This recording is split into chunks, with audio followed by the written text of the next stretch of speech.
এখন বিবাহিত পুরুষদের বন্ধ্যাত্ব চিকিৎসার জন্য গুরুত্বপূর্ণ 5টি ঔষধের নাম জানাবো।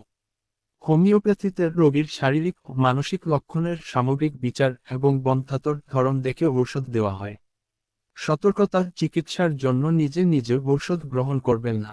ওষুধের শক্তি, মাত্রা, খাওয়ার নিয়ম এবং ভালো ঔষধ পেতে অবশ্যই একজন অভিজ্ঞ ডাক্তার অথবা রেজিস্টার্ড হোমিওপ্যাথিক চিকিৎসকের পরামর্শ নিয়ে ওষুধ সেবন করবেন। প্রপার কেস স্টাডি ছাড়া কোনো ওষুধ সেবন করবেন না। ভুল ওষুধ বা ভুল মাত্রায় সেবনের ফলে বিপরীত প্রতিক্রিয়া হতে পারে। পুরুষের বন্ধ্যাত্ব চিকিৎসার জন্য প্রথম সারির 5টি ঔষধের নাম: 1. Damiana. 2. ট্রিবুলাস টেরেস্ট্রিস। 3. Argentum nitricum. 4. Lycopodium. 5. Medorrhinum.